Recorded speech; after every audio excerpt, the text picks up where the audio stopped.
Oh, there we go. There we go. Sorry, new program. Kind of still learning everything about it. But what's going on, everybody? I am Robert. This is Bridging the Geekdoms. And how's it going? It's been a minute. Well, about a week. That's about it. But welcome to the show, everyone.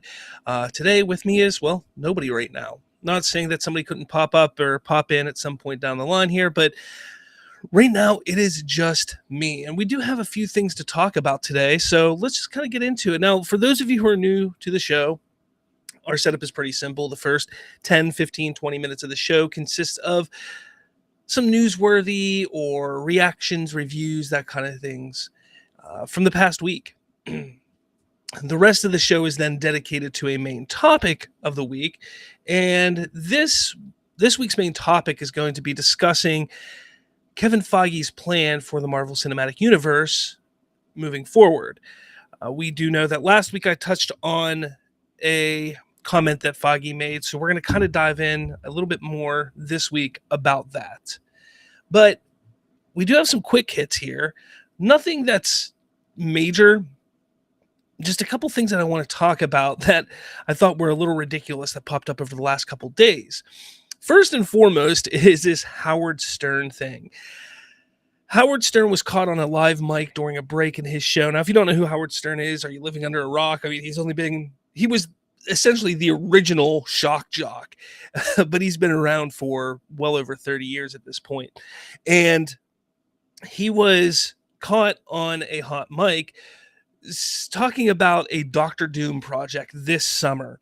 Now, obviously, this summer just started, and perhaps he could be talking about something going on in the next month or so, but he was talking about how his schedule is crazy and how he reached out to Robert Downey Jr. for some advice on everything. Now, whether or not that is true or factual has not been confirmed or denied yet. Was it Howard Stern just being a jackass, for lack of a better term, and just screwing with people and screwing with his fans? Because he does have a fan base. His fan base does typically fall into that 18-year-old to like 40-year-old range. I know it's a pretty big range, but that's kind of where they fall in. And most of those people, half of them at least, are very invested in the Marvel Cinematic Universe. So I could absolutely see him screwing around with his fan base and saying things like this, but I don't know. A lot of people are sitting there trying to say, oh, maybe he's Doctor Doom, and he's not going to be Doctor Doom. If anything, he's probably going to just have a small role. Maybe again, he's talking about his schedule. So if it is true, if he's actually going to be in the film, maybe it's a small role that's like 10, 15 minutes long. It might keep him there for a couple of weeks, going back and forth. Who knows? I have no idea, but that's going on there, which I thought was very interesting. Another thing, Ghostbusters Afterlife sequel. We do know that one is coming up. We know that they're going back to New York City. They're going back to the firehouse, which is real exciting. But we now have a release date for it, which is December of 2023. That's just a year and a half away. So from now until then, they're going to have a script, which I'm sure Jason Reitman most likely has a script at this point because he is coming back. I mean, if it's completed, if it's ready to shoot, I don't know. But they're going to have to shoot that movie pretty quickly. I mean, it is a special effects heavy-ish film. It's not overly special effects, but it's something that they're going to have to get into because if you remember, the Flash movie was delayed because of all the work that needs to be done on special effects. Well, at least that's what they told us. But we've also heard people coming out of who've worked on the Marvel films. They've even stated that, there is a lot of special effects work that is getting pushed back because there's just so much of it and they can't get caught up yet. So I wouldn't be surprised if they push this date back. It would also be going up against Avatar 3 if that still comes out next December. But hey, I mean, it's not like there's not enough time in December for these movies because people go to the theaters around the holidays. So you're talking about from December, like that second week of December to the end of December, really the first week of January. There's plenty of time for Avatar and Ghostbusters and probably one other film to come out in them all to make a lot of money, especially when you're talking about Avatar, which is not going to be hitting the same demographic as something like this Ghostbusters Afterlife sequel would. So I think it's perfectly fine. This debate's coming up this year for Avatar 2 and Shazam! Fury of the Gods. And again, there's plenty of room in that time frame for both movies to make money, especially when you're focusing on two different demographics with these releases. But I guess time will tell. I wouldn't be surprised if Shazam does not do well. If Shazam doesn't do well this December and Avatar 3 is still coming out next December, I would not be shocked if Sony came out and pushed Ghostbusters. It is Sony, right? Sony? I think so. If they push Ghostbusters to another time. Maybe it's not Sony. I don't remember. I don't know. Whatever. Finally, my last quick hit. We all watched Obi-Wan, right? Right? You watched Obi-Wan, I watched Obi-Wan. We all watched Obi-Wan. But Obi-Wan was, well, it is what it was. It is what it was. I didn't hate the series. I didn't. I actually really enjoyed many parts of it. It just, I don't know what it is with the writing when it comes to Star Wars content right now. When you take a look at the sequels, the writing, they would write a script and then they would get to shooting and then they would have some time sit back and rewrite it. The Last Jedi was the only one that we haven't heard about any rewrites or anything happening with that. We know that J.J. Abrams had to change the end of Force Awakens to accommodate Rian Johnson's Last Jedi. But then you have everything that happened with The Rise of Skywalker.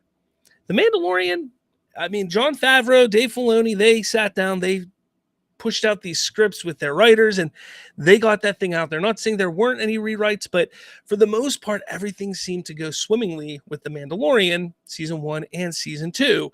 In the Book of Boba Fett, that's neither here nor there. Then you have Solo, you have Rogue One, we know all the issues that happened with Rogue One.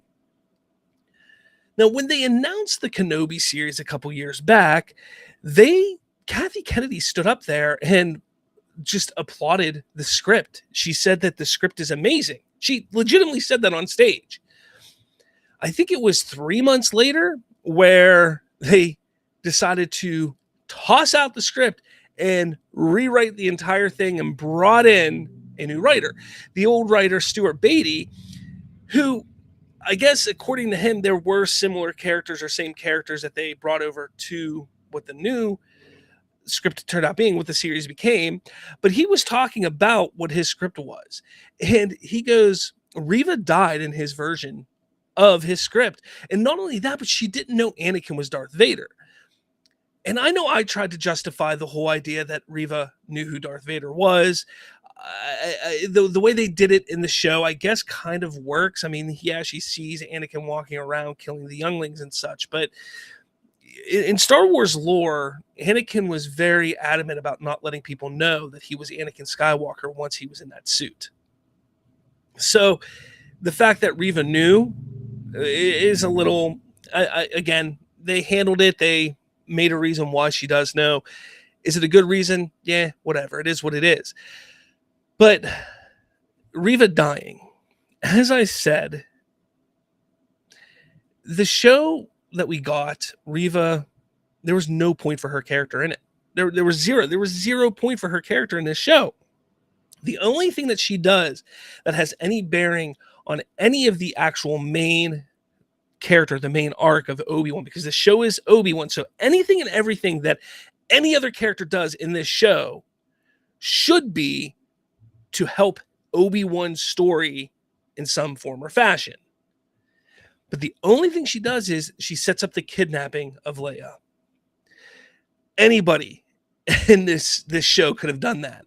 Any single person. And honestly, I think what would have been even better is if Palpatine heard that Obi-Wan is still out there, or if he's trying to push Vader to completely fall to more into the dark side, that he would have been the one that sets up this plan for Leia to be kidnapped. I think that would have been better. That would have been better. You could have written Reva. You wouldn't even have Reva in this show, or you could have had her as just a regular Inquisitor who does have a similar backstory as what she has here. But there wouldn't have been as much focus on the character, and perhaps could have been a catalyst in pushing Obi-Wan to reintroducing the Force into his life. But that doesn't happen. None of that happens with Reva. So even Stuart Beattie saying that Reva died in his version of Kenobi, is that story the same? Is that because it would have been pointless? I know that I would have rather Reva die in the story that we got, but again, it still would have been pointless with this story. The only reason why I think she should have died is because why is everybody surviving getting stabbed by lightsabers? Everybody is surviving by lightsabers at this point. And a more elegant weapon for a more civilized time seems to be nothing at all. So that's just me. I don't know. What are your thoughts on all of this, on Obi-Wan? What are your thoughts on Reva surviving or dying? What would you have preferred to have seen happen? Again, I don't know. I can't stand this whole. I just want Star Wars to be good. I do, and I know that not everything is going to be for me. I know it's not, but this show should have been. This show should have been exactly what I was looking for, because I was 18, 19 when Revenge of the Sith came out. But I grew up with Star Wars, and I grew up with the prequel trilogy, and that was my jam. To see a continuation of that should have been for me. It should have been. It's plain and simple, but it wasn't, unfortunately. All right, so moving on to our first hot topic for the week, we're going to talk about Herogasm. This show is so freaking wacky. I'm going to tell you that right now. I still can't believe that this show is on anything at all. I mean, come on. I mean, who would have thought something like this would be on television? But the orgy stuff that happened in this episode, you know, everybody was talking about how absolutely batshit crazy Herogasm was in the comics. And remember, I have not watched I have not read the comics, but I do know that what happens in the comics is far, far just wackier, crazier, and more just disgusting and everything than what we get in the show. But the way everybody was talking about Herogasm, because I didn't watch it right away, so even people that were talking about it prior to me seeing it made it out like it was something like absolutely nuts. And I'm not going to sit there and say it wasn't shocking, but it was not nearly as shocking as I thought it was going to be after what people were saying. I think for me, that episode really falls on the battle between Homelander, Soldier Boy, and Butcher. That's where that episode really that's the episode there for me. And the way that it ends is absolutely phenomenal. It ends with Starlight coming out and saying, hey, this shit's going on. And one thing I do love, let me see if I can find it here, because I don't know if I can find it.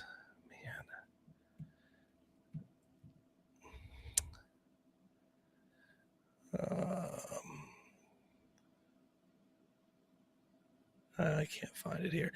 Vought on social media, they put something hilarious here. Let me see if I can find it this way. I'm not going to say it's hilarious, but it here it is. I found it. Vought International put this. New program, guys. I'm sorry. I'm still working out all the kinks. All right, and there we go. There we go. Put me over there. So the recent accusations made by Annie January, codenamed Starlight, on a recent social media live stream in no way reflect Vought International as a whole. Vought assures our shareholders that we will use the full power of the American legal system to fight these spurious allegations. We can also confirm that January has been terminated and her status as co-captain of the Seven rescinded, effective immediately. January is a glory hound who became hysterical with rage after Homelander ended their relationship. Sadly, her crazed jealousy has boiled over into insurrectionist territory and has made a reconciliation impossible. We ultimately regret making January a member of the Seven. Our goal is, and always will be, the advancement of the American people and the expansion of liberty across the world. I think this is hilarious. And then it's signed For America, Homelander, Vought, International. I just think it's the fact that they are doing things like this is great because it's making it more interactive, making it more fun for the fans. I just can't wait for tomorrow's episode. I cannot wait for it to see what the ramifications are of that. Like, to me, that just seems what happened and how she just laid everything out on social media is absolutely insane. But I guess we'll see what happens. Let us know your thoughts, what you think is going to happen. I want to know. I want to know what you're thinking. Next up is, well, this one's really interesting. So, over the last, what would you say, almost 20 years, maybe? No, not 20 years. What's it been? 15 years? 15 years at this point, just about. Over the last 15 years, we've gotten 1, 2, 3, 4, 5, 6-ish, 6-ish Batman films or films with Batman in it. You would think that we would be Batmaned out, right? You would think so. And I think a lot of people do think that there's just an oversaturation of Batman. But I myself don't think that. I love Batman. I've been a Batman fan since I was 3 years old that I can remember. First film I ever saw in theaters was 1989's Batman. I love Batman. But an interesting conversation came up. We do know that Christian Bale is out there on the press junket, and he's promoting Thor: Love and Thunder as he plays Gore the God Butcher in that movie. But an interesting idea came up and question came up is, could we ever see Christian Bale as Batman again?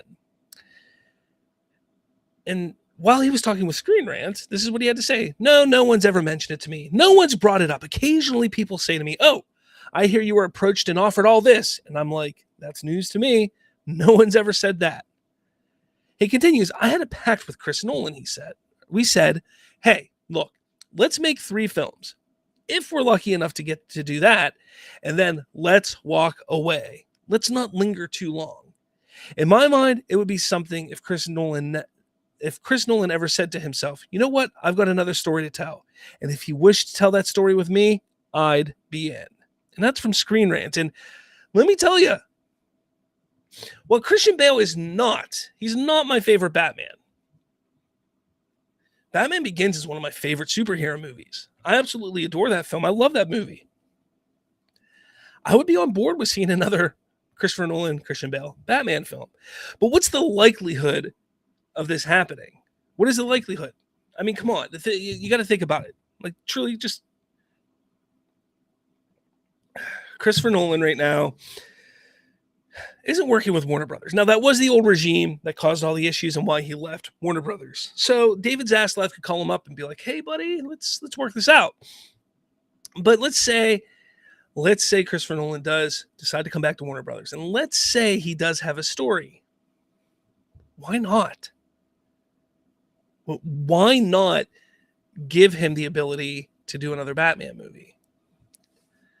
I think what Christian Bale is saying here is that quite possibly it's something that he and Nolan maybe have talked about in the past. Perhaps Nolan has stated that he has some ideas, but nothing solid. And maybe Christian Bale's just been like, well, let me know. I don't know. I mean, I got no insider information. And the DCEU, the DC film universe, is just an absolute disaster and mess right now to begin with.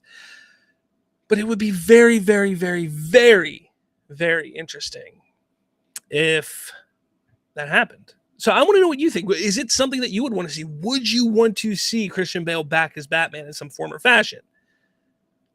I think it would be great. I say, why not? Remember, I'm a big supporter of the whole idea of utilizing the multiverse within the DC universe. You can have your Zack Snyder stuff. You can have your Matt Reeves stuff. You can have this stuff. You can have that stuff. You can have your Nolan stuff. Why the hell not?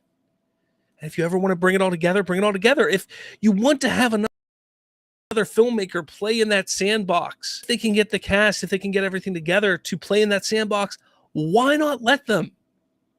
Why not let them? Why constrain them, or why make it where you can only work with these characters, you can only work with these actors, you can only that doesn't allow the creativity to flow. So personally, I think it's a great idea. Again, Bale's not my favorite Batman, but he's also not my least favorite. Hell, I would say the same exact thing if they came and said, "Hey, we want to do another George Clooney Batman." I'm like, "Fucking A. Let's get some let's do that character justice. Let's see if George Clooney can fix what he was. Why not? Why not? Right?" But let me know in the comments. I really do want to know what you all think, if it's something that you would want to see. They're bringing Michael Keaton. In a world that brings Michael Keaton's Batman back, why can't we bring Christian Bale's Batman back? Right? Right? All right. I don't know if you heard, but in just a couple weeks, we got San Diego Comicon starting up. I'm pretty excited. The last few years, really the last like 4 or 5 years, there's not really been anything to be excited about when it comes to San Diego Comic-Con. DC wasn't going. Marvel Studios wasn't going because they were doing their own thing. But this year, both Warner Brothers and Marvel Studios have said that they will be at San Diego Comic-Con. DC will have content from the film side. That's at San Diego Comic-Con. And Marvel Studios will be there as well. Now, the DC side of things is interesting, though, because they're not going to be showing anything from The Flash. They're going to give us things for this year. So we're going to probably see a new trailer for Black Adam, which makes sense because it's just, at that point in time, what are we, 3.5 months away, 4 months away at the most? So I wouldn't be shocked if we got another trailer. And then we got Shazam! Fury of the Gods, and I'm sure we'll get our first teaser as well for Shazam! Fury of the Gods. We got that Super Pets movie, which nobody really cares about that if you're over the age of 6. But that's what that's their focus going into Comic-Con, where the Flash is supposed to be their big thing, their thing that's going to set them apart from Marvel. They say this is the movie that they've been hyping up for 2 years now. Let's not forget that our first discussion of anything was not this last DC fandom, but the DC fandom before that. No, there was no trailer or teaser or anything, but we got some snippets, some photos at that point in time. And then this past DC fandom, we got a teaser. Why? Like, why all of a sudden are they like, well, no, we're not going to bring that up at Comic-Con. Well, let's talk about it. Okay, first off, we got all the shenanigans going on with Ezra Miller. No one wants to talk about it. Warner Brothers has yet to come out and make any kind of statement regarding what Ezra Miller and what is going on with Ezra Miller. And even with this new regime in there, Warner Brothers still is handling DC like shit. And it's a real shame. We were all excited. David Zaslav coming in, we thought that things would get fixed. Things would be moving in a better direction than what they've been moving. But here we sit. Now, month and a half into Zaslav, and nothing has changed from the DC side. Yeah, there's been some firings. There have been some shuffling of films, canceling of movies, all that stuff. But DC, it's just still bad. It's not, I don't know. They need to come out and say something about this Ezra Miller stuff. I'm not saying they need to come out and say he's done as the Flash, because if they do that, then people aren't going to go see the movie, and they need to make money off the movie. But they need to come out and say, look, we fully intend to release this movie, blah, blah, blah, blah, blah. or we're going to be moving this movie, or we're going to be doing this with this movie. Because the fans are unsure. The fans are kind of getting antsy and knowing what's happening. But then it wouldn't be fair to say Sasha Calle or Cal or whatever her name is, Michael Keaton, or anybody else in that movie. It wouldn't be fair to Andy Muschietti. Andy Muschietti? Is that his name? I don't know. But it wouldn't be fair to them to have to come out on stage and hype up a film without the star. And then you have to figure if they're at Comic-Con, there's a good chance they're going to get questions asked. They're going to be asked, oh, what do you think about the Ezra Miller situation? It's not fair to them to have to talk about that. This is where Warner Brother needs to come out, and they need to come out immediately, and they need to say, this movie is coming out. We are working with Ezra Miller to blah, blah, blah. Here's Michael Keaton. Here's Sasha Calle. Here's Muschietti. Here are the Muschiettis. They're coming out, but you cannot. They're not going to answer questions about Ezra Miller. If you want those questions answered, come to us. But they haven't even done that, and they're just handling it poorly. Absolutely handling it poorly. I don't know. Let me know what you think about this whole thing. I don't know. Then we had that Black Adam news. We're going to talk about that rumor or that leak in a second here. But Marvel will also be at San Diego Comic-Con, which again is exciting for sure. Absolutely exciting. You can bet your ass that we're going to see Black Panther stuff, that we're going to see probably a slate of films for the next 2 or 3 years and projects, not just films, but projects for Disney Plus, as well as theatrical releases. And I just think that's going to be the panel to see. And I do hope they put it online. I know that conventions and stuff, these studios have had this, take a look at what they did at Star Wars Celebration, where they decided to not put the cool things online. And look, I get it. You want to do something special for the people that have paid the money, have gone out of their way to go to this convention. But that's a disservice to your fans who can't make it out there, who can't get to that convention, as well as those fans who wait in line for hours and there's not enough room for them to get in to the hall. I think that's just a disservice. I'm not saying that they should not have things specifically for the fans there. Absolutely. But to show like what they did at Celebration, some of the coolest things just weren't shown to everybody. And I don't know. I have a love-hate thought on that, because I understand from one point, but because I don't get to go to these things, I hate it. But let me know what you think. I think that's going to be the panel to see. I think we're going to get some big news and information from Marvel this year. I'm looking forward to it. I can't wait to see what they announce and what they plan on doing over the next 2 or 3 years. The last thing I want to talk about before we get into the main topic for today is, so giant freaking robot. Let me tell you, giant freaking robot. They put out a piece as an exclusive. And I'm going to tell you this, if you don't want to know anything about Black Adam, you may want to turn away now, mute, what have you, do whatever you want to do. But so many pop-ups in this thing. But they are stating that, there we go. Hello.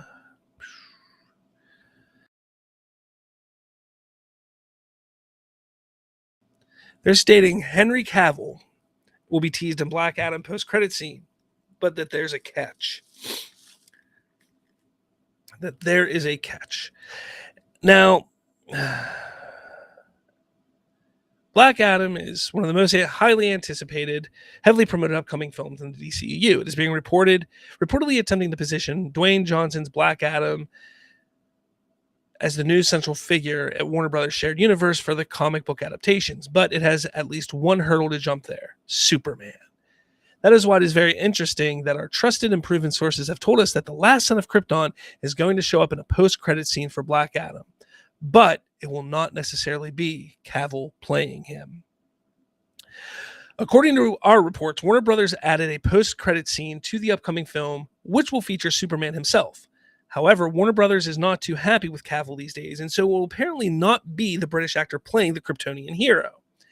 We are told that the scene will essentially be a meeting between Amanda Waller and Superman, in which she informs a man who can see and hear everything in the world about the presence of the super powerful Black Adam. However, his face will be kept in the shadow for the entire scene, effectively creating a situation in which Warner Brothers can transition to a non-Henry Cavill actor for Superman. Henry Cavill has been playing Superman since 2013. Okay, so look, here's the...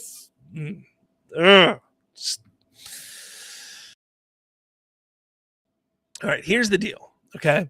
This is absolutely absurd. Absolutely absurd. I'm sorry. I talked about it just last week. They need to reboot the DCEU at this point. It is a muddled mess. There's no common sense or direction with what they are doing here. It is time that they just stop. They need to just stop. They need to sit back and say, look, we're going to scrap everything. Let's put out what we have made. What we have made, let's put out. But we're not continuing from that point on. We're going to scrap everything and start new. Recast, new Superman, new Batman, new Aquaman, new Wonder Woman, new this, new that, everything, and go from there.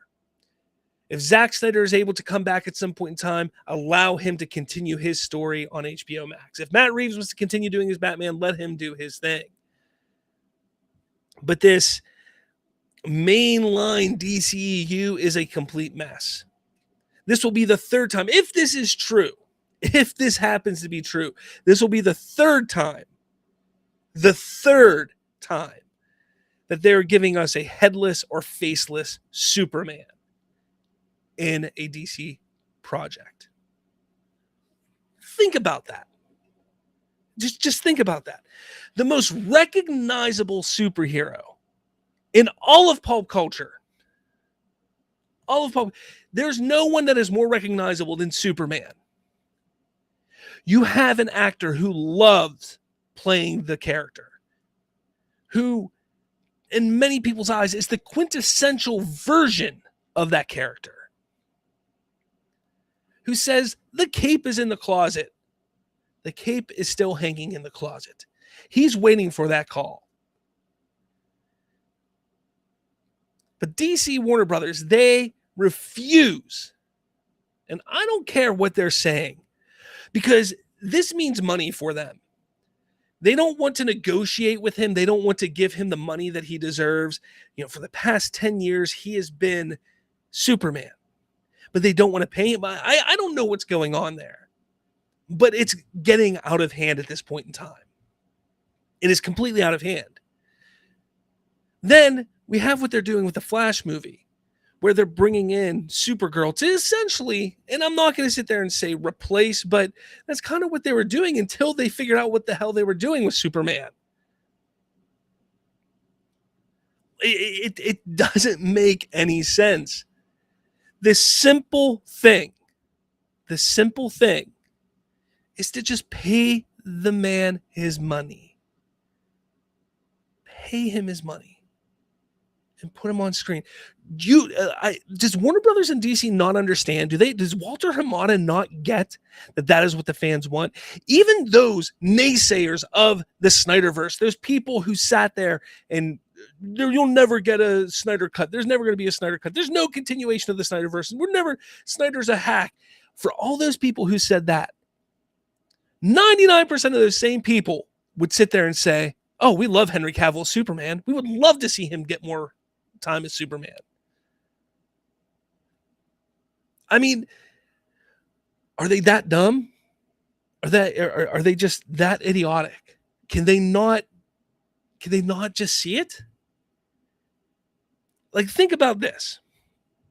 Henry Cavill has technically not put on the Superman suit since 2016, 2017, when they did reshoots for Justice League. 2017. Okay? 5 years. 5 years? 5 years. Now, that's as far as we know. Because I was told that he actually did shoot a cameo for Black Adam. I was told that a number of months ago. I was also told that he would possibly be shooting a cameo for Shazam to help connect the two. But after hearing this could all be wrong. I mean, Giant Freaking Robot, they're not the most reputable site. They're not Variety. They're not Hollywood Reporter, what have you. So this could all be poppycock. Because do you understand? We go and see Black Adam. Let's say it's a hell of a film, that it is amazing, that people absolutely love that movie. And the first mid-credit scene, or the mid-credit or post-credit scene, whatever they have, pops up. You see Amanda Waller talking. You're like, who's she talking to? But then Superman, the camera turns, and it's Superman. And it's Henry Cavill standing there.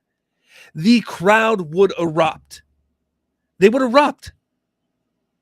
They would then go out and say, holy shit, you need to see that post-credit scene.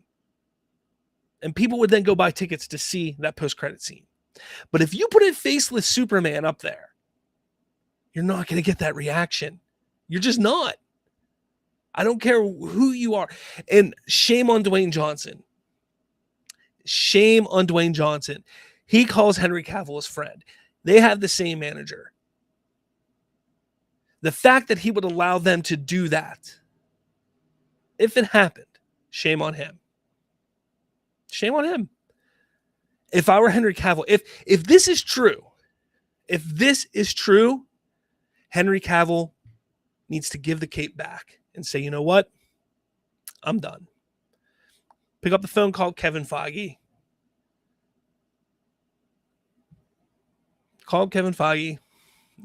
Jump in the Marvel Cinematic Universe.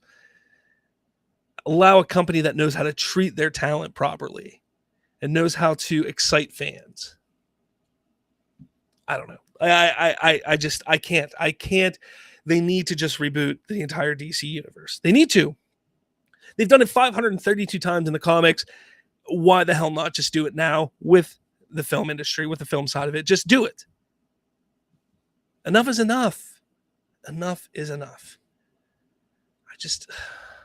Like, come on. It's not that hard. It's not that hard. I can't. I'm over it. I'm completely. All right. Let's just main topic here for the next 15, 20 minutes. And maybe this will cheer me up a little bit. Maybe. I don't know. But, throw your comments on your feelings on the DCEU and what the hell's going on there. Because it's ridiculous. I'm over it. I'm completely over it. Before we do that, I do want to let everybody know I got a new episode of BTG Tech Talk, Bridging the Geekdoms Tech Talk, up on the channel now.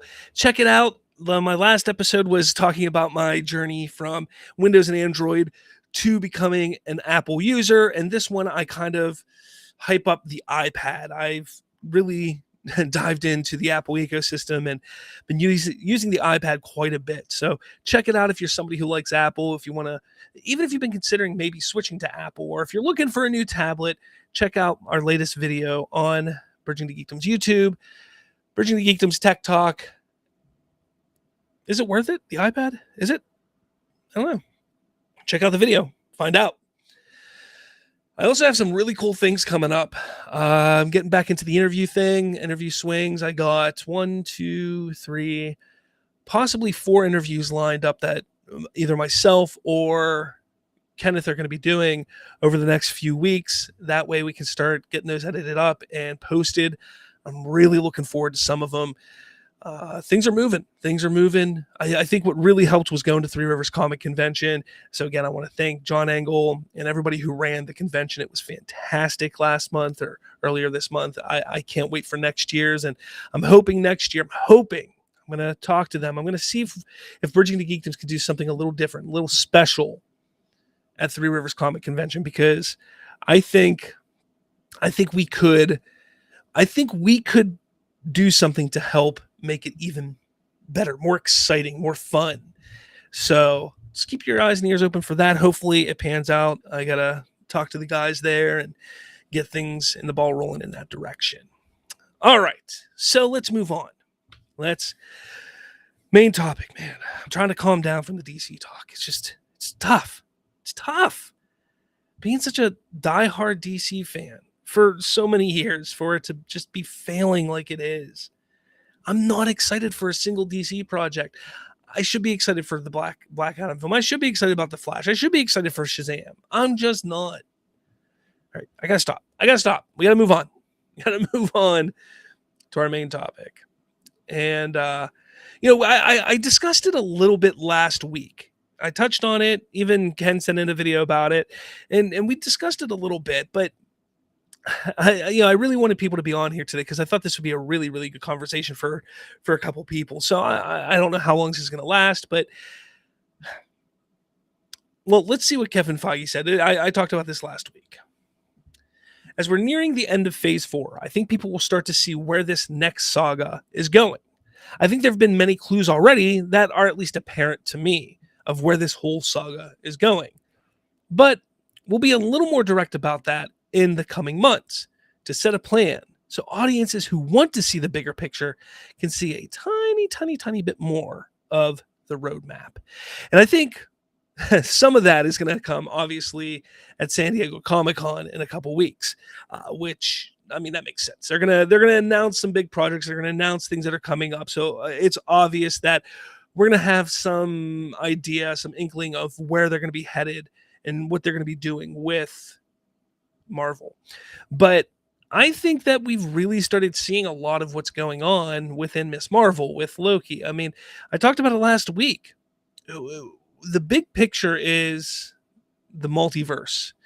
And I was known for saying prior to Doctor Strange coming out that I really believed that they would wrap up the multiverse aspect with that movie and be done with it. But obviously the mid-credit scene of that just, no, that's not the case. It's 100% sticking around this whole multiverse aspect. And of course you have America Chavez who's still around. Now you have Miss Marvel, who has introduced other dimensions. Shang-Chi, who's introduced other dimensions. You have the Eternals with the Celestials. There's just so much going on. Then you have Moon Knight and what they've been doing with the gods, and Thor, what they're doing with gods, with Zeus and all that over there. There's so much going on, but what is the big picture? What are they shooting for? And let's say they want to go in a direction.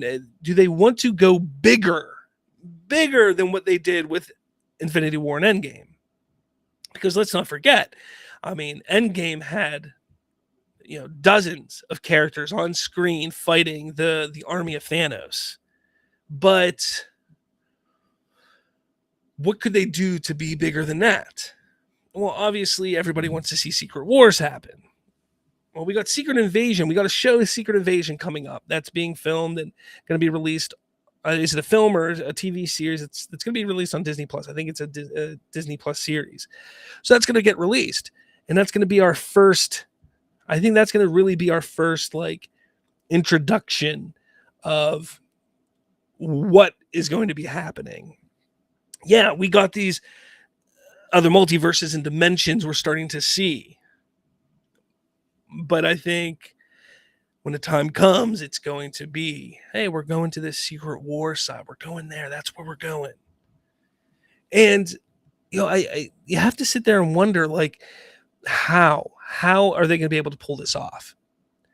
Is it going to be a huge multiversal war? Are we going to see multiple Iron Men fight, multiple Captain Americas, all that and everything? Or are they going to make it more personal? Are they going to utilize these newer characters that they're getting, like Miss Marvel, like Moon Knight, like Blade, like the Eternals? Are they going to make it a little more personal for them? Are we going to have one big event movie like Endgame? Are they going to do multiple little films throughout the saga? Have you? I don't know, because you could go big. or you could do a bunch of small, medium-sized films and get the same effect, essentially. So it's going to be interesting how they do this. Because you have to think at some point there's going to have to be some kind of movie or show that solely takes place in another universe, in another dimension, with characters that we've never seen before, that are the main characters that we're going to be following, so we can learn about who they are and what they are. You have to think that's going to happen at some point, right? I don't know. I need to read up on Secret Wars. I know that there's 2 different Secret Wars in the comics. I know that there was one that was based off of the what's it called? It wasn't multi-dimensional, but then you had the other one that was more multi-dimensional. I do realize that, but I need to read up on it because I don't know it well enough. I don't, and it's interesting because we still don't know what's going on with some of these characters.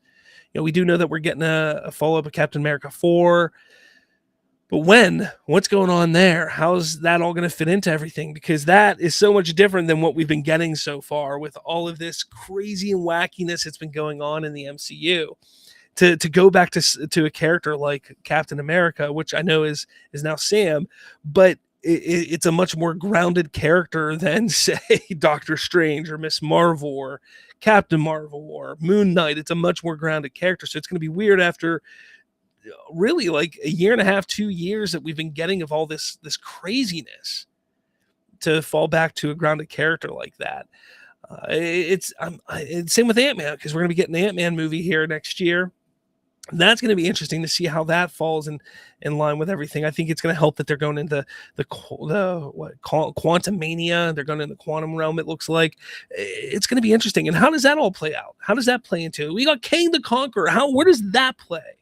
And there's so many questions, because everybody seems to think that Kang the Conqueror is going to be the main big bad, but he never was really a huge threat in the comics. Not to mention that there's been times when he was a good guy. So, it's kind of like, is he going to be the main bad guy? Are we going to get a good version of Kang? And is he going to stick around for a while? I don't know. There's a lot of different questions and thoughts. I do want to know what everybody else thinks. I want to know what you think is going to happen. When do you think we're going to start seeing? When do you think we're going to start seeing all of these plots and stories come together to give us an idea of what is coming? Kevin Feige, he loves to play the long game, obviously. He loves to play the long game. But are we patient enough to wait another 10 years for the culmination of all that? See, personally, I think he needs to shorten it now. I think he needs to be 5 years. Because that long game, that 10 years, I think, while it was exciting and fun, it was too long. Because there were so many movies that happened between the beginning and Endgame, you could kind of pull out that just weren't worth it. That weren't. I feel that they were not done as well. And now you have to take a look at what he's doing. So we had 21 films from the start to Endgame? Was it 21, 22 films? Since Endgame, we've had WandaVision, Loki, What If, Doctor Strange, Spider-Man. I don't know if you count Black Widow. Moon Knight, Falcon Winter Soldier.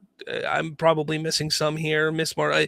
We're up to almost 10 projects at this point, and Endgame happened 3 years ago. So in 3 years, we've hit 10 projects. 10 projects in 3 years. And first off, we have no idea where it's going. But if they go that route, you're looking at 30 plus projects before the culmination all comes together and we find out and see the end of this saga. I think he needs to shorten it. I really think it's going to be 5 or 6 years until we see the quote unquote end game of this current saga. Just because there's just so many projects and so many things going on right now within the Marvel Cinematic Universe that you can only have so much story to tell leading up to something like that. Because again, I felt the 21-22 movies was too much leading to Endgame. Like, Doctor Strange movie, that first one, technically wasn't needed. It had very little relevance to the overall story and Infinity Saga. Civil War was poorly written. Iron Man 3 was poorly done. That happens because just there's so many different things going on. So if you shorten it up, fewer projects if possible, it might better quality over quantity. Quality over quantity. That's what they say for YouTubers. If you're a YouTuber, if you're a podcaster, quality over quantity. And I guess I should probably practice that because I don't know, my stuff's pretty bad. Nobody's watching. Nobody listens. Man, I suck, don't I? All right, enough about me. But honestly, I want to know what you all think in the comments. Let me know. Let us all know what you think is going to happen with the Marvel Cinematic Universe. How long do you think it's going to be until we see the outcome of this multiverse, multi-dimensional story arc that's going on right now? So let us know in the comments. What do you think Marvel is going to announce at Comic-Con? I really have no idea. I'm at a loss. I don't know what Kevin Feige could be coming up with right now. But I can assure you, the week before Comic-Con, we will be talking all about what we think Marvel and DC will be doing and bringing to the stage. But again, DC, forget that. We'll probably just talk about Marvel. Forget DC. I'm over DC. Until they come out and say, we're rebooting, I couldn't care less at this point. Ezra Miller can go choke slam people and try and cover it up. He can go threaten women's lives.